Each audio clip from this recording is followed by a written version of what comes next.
Что с ней произошло за это время? Либо поставить 2.7 турбовый, либо этот качать, компрессор поставить на него. Это два жирных минуса. Из D3 аудюхи А8 смотрятся и подходят здесь идеально просто. И по 6-7 тысяч они стоят в продаже, блин. Что по кузову? Варили, красили, да. Поменять крылья и поставить рестайловые фары.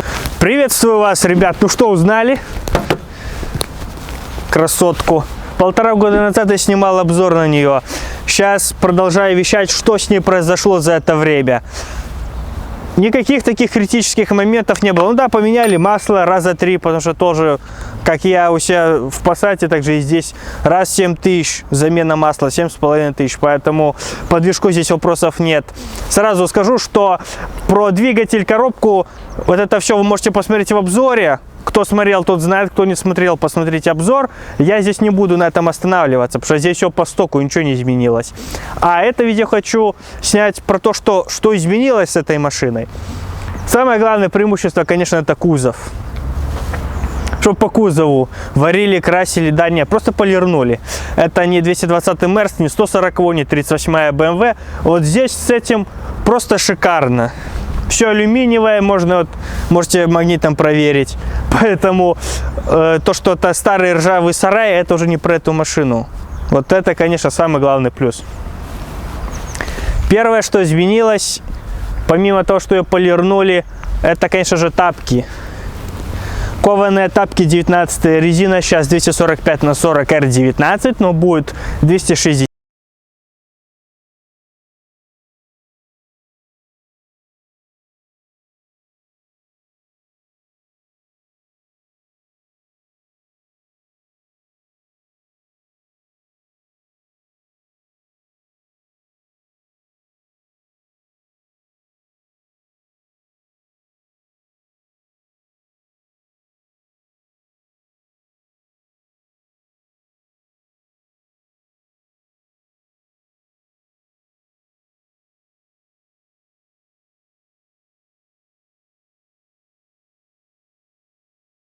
И подходит здесь идеально просто. Они стоят $550-600, ну где-то их за 520-530 отдали, если по курсу раскинуть, что в белорусских рублях отдавали. И плюс еще это S8 пружины, потому что машина, если посмотреть обзор, видно, что морда была задрана. Сейчас вот, ну, около моего кулака, да, чуть меньше расстояние от арки до колеса. Поэтому это еще круче машина выглядит, чем выглядела на обзоре, потому что она была чуть-чуть приподнята и морда была чуть задрана. Сейчас она как будто на пневме ровно, идеально стоит. И вообще колеса, в принципе, на этих машинах это ходовой товар, потому что эти не успели заказать, те уже тут же продавали. Продали и поставили же эти. Те, которые стояли, которые были на обзоре, катки. По-моему, 16 они были, я уже, честно говоря, и не помню. А эти катки тоже только поставили, шины нацепили, отбалансировали, поехали. И тут же покупатель нашелся на D3. На 17-х катках ехал на хвосте, начал маяковать фарами.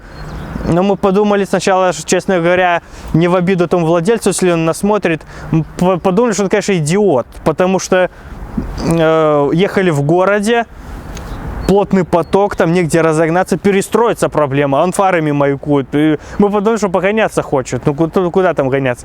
А оказалось, он ехал за нами, хотел катки купить, говорит, давай куплю, мне нравится, красиво машина смотрится. Самое главное, что изменилось в этой машине, это, конечно же, салон, но о нем немного попозже, я немного вас помучаю, уж простите. Кому же не терпится, можете перематывать вперед. Вообще, D2 у них сейчас открылась, скажем так, вторая жизнь у этих машин. Почему? Потому что D3 покупать сейчас уже смысла нету. Потому что пневма и автомат – это два жирных минуса, про которые не надо забывать и которые денег требуют. Поэтому D3 их не было на механике, эта машина на механике. Ну, кто смотрел обзор, тот знает. Кто не знает, тот сейчас увидит, когда в салоне был. Вот, и то есть машина алюминиевая, не гниет, все с ней хорошо. Технически можно все моменты сделать, можно идти на механике, пневмы нету, то есть и машины особо недорогие, относительно, то есть за $6000 в принципе можно идти. Вот, двигатель, если что, можно поменять, там тоже но он дешевле обойдется, чем замена двигателя, к примеру, на D3. То есть D3 это уже совсем другой уровень по расходам. И еще плюс то, что более адекватные владельцы, потому что я езжу сейчас по городу, все равно смотрю 140-е, 38-е, все равно все, блин, подражают, там, я не знаю, этим бандитским 90-м, а некоторые родились там в 2000-2001 году, они те времена даже не застали, даже не родились в то время. Но все равно идет такое, ну, на мой взгляд, тупое подражание тем временам и ненужной моде. А эти машины все равно более такие миротворенные и более приличные, так скажем, в этом отношении. Плюс насчет двигателей, здесь тоже очень много извращается, ставят 1.9 серии, 180, 188. Смотря объявление о продаже, я много таких машин видел. Я думаю, фотографии я оставлю. Тоже вот многие извращаются этими темами. Но по мне, на такую баржу 1.9, тем более 180, очень мал. По-нормальному 188, да, но его нужно уже чиповать там 250 сил, чтобы машина уже более-менее нормально ехала. И вот по этим 1.9 на такие машины ставят 180, который у меня стоит на B4, только у меня стоит 1Z90 сильный, а ставят AFN, ну 110 сильные. Ну чуть-чуть мощнее, чуть больше крутильность, да. Но, блин, во-первых, ставя дизельный мотор на бензиновые автомобили с бензиновой коробкой. То есть там, я не знаю, 100-120, это уже будет по 4000 оборотов на тахометре, блин. То есть по-нормальному надо и коробку менять, ну может кто-то и коробки меняет, но все равно извращается с проводкой там. Пару машин таких смотрели, знакомые, тоже там с проводкой что только не намудрят. И по 6-7 тысяч они стоят в продаже, блин, такие автомобили. Ну, хотя бы 188 двигатель нужно ставить, потому что, ну, его хоть можно чипануть нормально уже. Хотя 180 тоже можно чипануть, но все равно эффект не тот. Там 140-150 получите, а 188 в стоке с 30 сильной, если ставить, уже 130, уже нормально.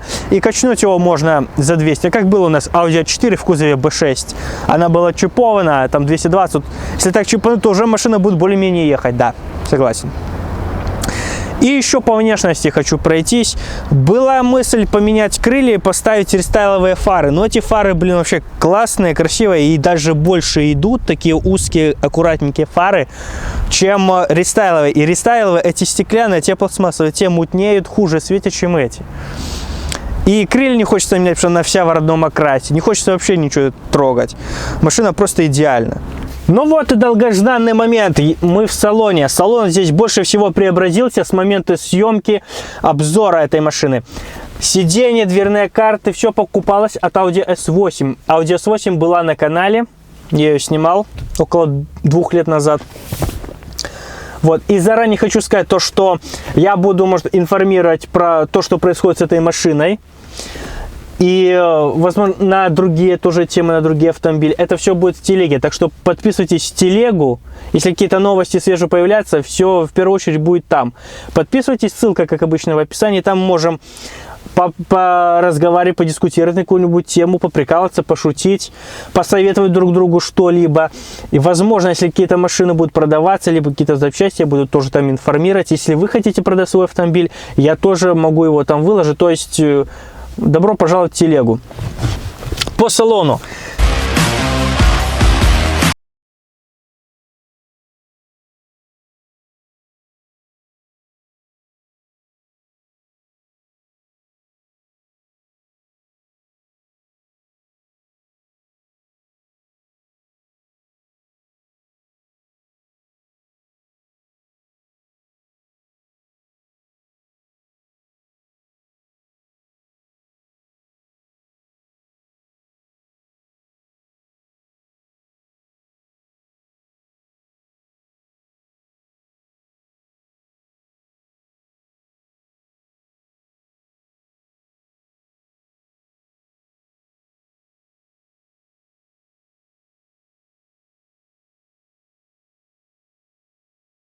Что не сделано? Дверные карты поменены, они стоили $80, но они будут еще перешиваться. Скорее всего, вот потолок, дверная карта, вот эта вот вещь, все будет в алькантаре, все будет в один цвет, так все делаться. Руль тоже будет перешиваться. Значит, дверные карты $80, руль $60, подлокотники 40, сиденье 260. Самое главное, Маффин здесь заменен, стоял родной, кассетный, сейчас стоит уже Sony, $100 примерно стоили. Колонки JBL полностью, все в штатных местах установлены. Колонки $150, она 100. Перешив салона полностью весь с материалом и с работой. Ну вот как вы видите, ручка КПП, ручка ручника, все сиденья, все перешито. Это обошлось в $800, 2000 белорусских рублей, ну это примерно $800, столько где-то стало. В перспективе еще перешив руля, вот это тоже будет где-то 100 рублей наших стоит, ну около $50 в общем. Плюс еще потолок, дверные карты, я предполагаю, если брать еще руль, считать это все, ну то еще около 400 примерно уйдет на перешив этого всего. Приятное поскрипывание кожи, брали очень классный качественный материал. За кожей нужно ухаживать, ребят. Начинает мнется вот эти вот как морщины у людей на лице, эти старческие морщины, тоже сам получается, появляется на коже, может рваться, трескаться, то есть ну сразу отвратительное, отвращение от машины сразу идет, вернее от салона и в целом от автомобиля с таким салоном. Поэтому нужно уходить. Конечно, руль еще перешьется, это все перешьется, заменится. Будет еще круче это все выглядеть. Но, забыл, здесь же еще воздуховоды эти замененные решетки. Тоже $60, насколько я помню, стоили. Тоже от рестайловой уже машины установлены. То есть уже покрасивее, повеселее в машине. Коврики тоже заменены. Они стоили 80 рублей, ну примерно $30-35. Но как же приятно находиться в машине, где новый салон, никто до тебя здесь не сидел, никто-то не трогал, ощущение уже нового автомобиля. Приятно здесь находиться, классно, удобно, подлокотники тоже добавляют комфорта, потому что в ее комплектации их не было, это вот от S8 тоже установили. Это не бюджетный автомобиль Б-класса, там хэтчбэк либо седан, здесь автомобиль комфортный, все. Приятно то, что по салону все доводится до идеала, внешне никакого косяка, ничего не варилось, не красилось, и этих проблем не предвидится, потому что кузов алюминиевый. Двигатель, либо сюда компрессор, еще на это еще споры ходят, либо компрессор, либо 2.7 турбо сюда поставить и чипануть его. Это вообще уникальный, идеальный автомобиль, который нужно вообще в коллекцию оставить. Хотелось бы это сделать, но все упирается в возможность.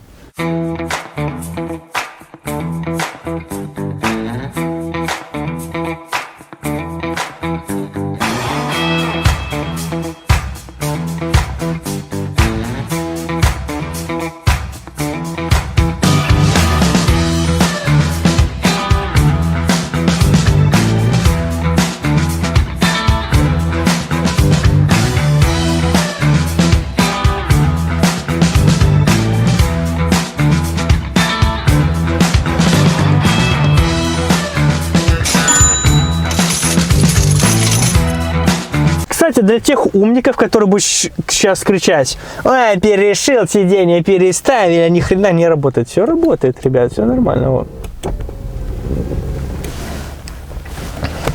Так, где? Ну, это вот для тех умников. Колпачки на дверях заменены, 80 рублей стоили, ну это $30-35. Есть хромированные, но не облезут быстро на солнце. Вот эти не облезают от Шкоды, но смотрится красиво. Сейчас многие будут говорить: ты же говоришь, что большие катки, они тормозят разгон и увеличивают тормозной путь. Да, но здесь кованые диски, не литые диски, а кованые, они легкие. Но все равно вот, с точки зрения динамики, те тяжелее, но инерционный угол у них ниже. Эти легче, но инерционный угол чуть выше. В теории они чуть-чуть динамику убьют, но не так критично. Может, скажут старое ведро, все остальное, это, блин. Но одно, ребята, круто в этой машине, то что шумоизоляция, ну просто идеальная. Ну, вообще нифига не слышно практически ни улицы, ни двигателя, вообще ничего. Конечно, этому многие более современные автомобили могут позавидовать. Но во всех своих видео говорил то, что Audi лучшая по шумоизоляции среди всей немецкой тройки. Ну, это уже сказал давно, и не только я, вернее, не то, что я, сами владельцы везде отзываются поэтому. И, кстати, вот, опять же, это легендарное место, где яма это, постоянно на многих автомобилях заезжаю. Все равно вот аудюха мягкая это отработала. Ну, конечно, чувствуется это габариты автомобиля. Вот это, не, скажем, ничем не переспоришь. Ширина колеи, длинная достаточно колесная база. Все равно автомобиль комфортный. Это не отнять. Ну, лонговый будет еще длиннее, еще комфортнее, но шумоизоляция будет похуже, потому что пространственный салон, ну, больше пространства в салоне будет. Поэтому здесь уже нужно выбирать. Компромиссная ситуация больше получается. Не на 8-й это будет сказано, но в очередной раз повторюсь то, что, конечно, преимущество многорычажки над балкой это явно видно, когда проходишь вот кольцо, такие вот повороты. Потому что вот я сейчас ее заваливаю, она траекторию повторяет как надо. А балка все равно тут траекторию так повторить не может, ее все равно тянет в сторону. Ну что говорить, я ездил уже на этой машине так достаточно часто. После B6 чувствуется вот негативная черта, то что жрет больше. 95-го жрет побольше, а цена с дизелем у нас одинаковая. Он заезжал на заправку, говорю, вот 20 литров 95, говорит, 42 рубля. Я говорю, зарплаты завезу. Говорит, зарплаты заправишься. Вот жлобы, блин. На последней червоне заправился, пускай колом станет им, блин. Отличная тормоза, отличная шумка, отличная динамика. Машина премиального класса. Вот. Осталось еще руль, дверные карты, потолок. Хрень с ним, турбодвигатель можно сюда поставить, раскачать 400 сил. И вообще это, блин, уникальный автомобиль. И, знаете, вот нападает такая мысль в голову. Вот я сейчас на ней еду, и жалко ехать на ней, потому что я сейчас газовал, сзади таксист борзый, они сейчас часто бьются. Видишь, на ней ехать страшно, вот, что не дай бог какой придурок, блин, газ с тормозом перепутает на автомате, еще что-нибудь. Ну, вообще не надо об этом думать, не надо никому этого желать. Но вот хочется машину вот просто в гараж поставить, чтобы она стояла, вообще никуда не ездила. Намыть, надраить, наполировать ее, поставить и пускай стоит. А на этом пока все. Это все изменения, которые ее коснулись. В перспективе есть мысль менять двигатель. Либо поставить 2.7 турбовый, либо этот качать, компрессор поставить на него. То есть мысли многие. Если что, мы будем вас вещать, мы будем про нее снимать, показывать, что машина действительно интересная и нам она дорога. Спасибо большое за внимание. Ставьте лайки, делайте репосты, расскажите о нас друзьям. Подписывайтесь в телегу, там можем пообщаться, все новости обсудить, поспорить, посмеяться, пошутить. Счастливо!